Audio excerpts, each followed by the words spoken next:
I was so connected to my family and friends and loved ones, even though like I kept a distance from them and I isolated a lot as a kid.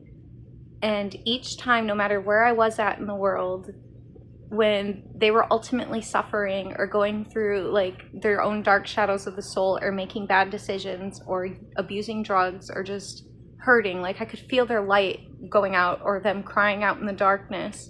So I would pray for them, like each person that I loved and held dearly. I knew ultimately, because I had dreams of what was going to come, I would literally walk into the depths of hell and play sick games with creatures and the devil. And sometimes I thought that I wouldn't make it out of there alive. And I even offered my own soul to pull the people that I love out of hell. Like, hell is real, and I'm sick of people saying that there's no afterlife because I've visited it many times in my life. And to keep my sanity and to be able to like walk as a human in this world and continue to like try to just be happy is difficult. And I've had to do this many times with my older brother's soul, as well as my best friend and my other friends. And like every time I would have these visions or try to explain to people that I had dreams of it, even if I wasn't talking to these people, like I felt their souls crying out in the darkness. And some of them didn't even believe in God or have any spiritual beliefs. And I would fight for them, and like they abused me, they made fun of me. I would tell them about my dreams or visions or things to come in this world that has been like occurring throughout the years and whatnot. Like, I've seen the truth in the sickness of this world, and like to be sane and to be able to continue to try to function in this world psychologically, you have to be strong. And I've always had a strong, firm belief in God.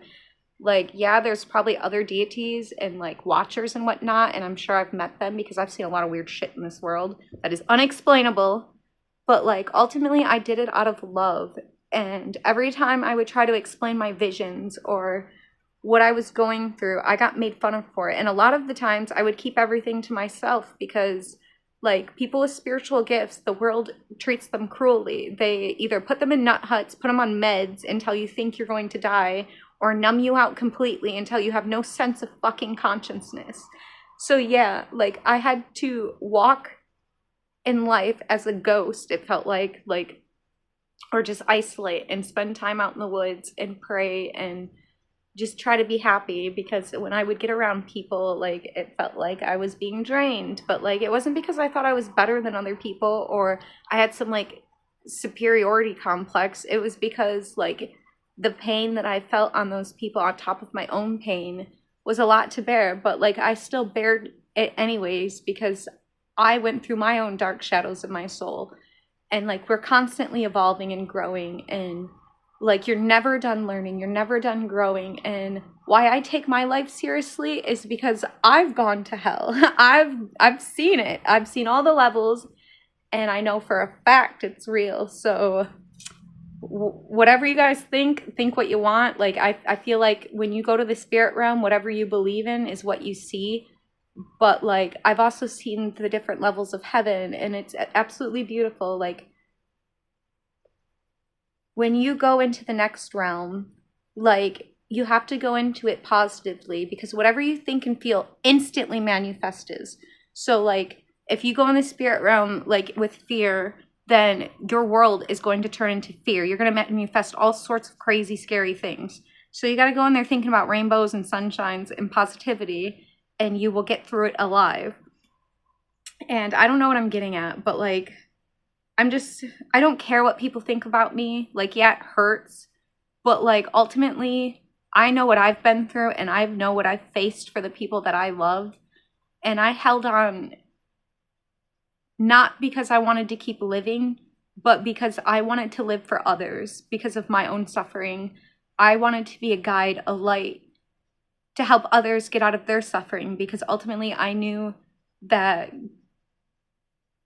I felt alone throughout my suffering. And yes, I had a few amazing people and teachers come into my life randomly when I needed them the most, or messengers, or animals, or people, or synchronicity with like numerology, or just all sorts of weird stuff.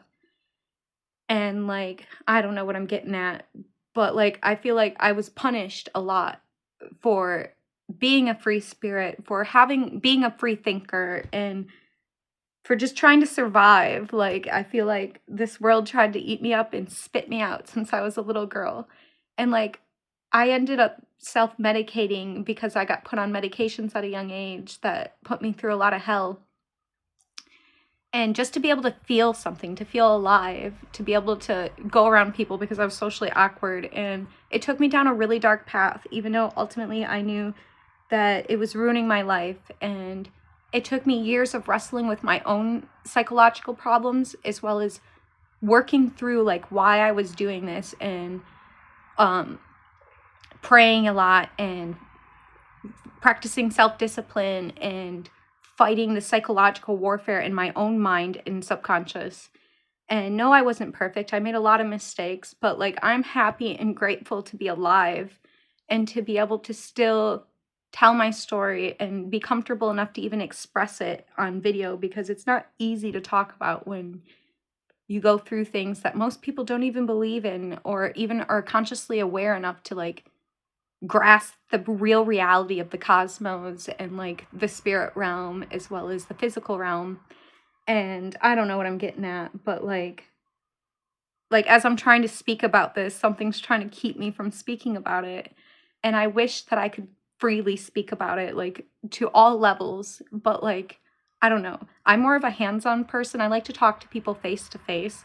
And I know technology is like how people connect and communicate, which it's a great thing if you use it properly. But yeah, I don't know.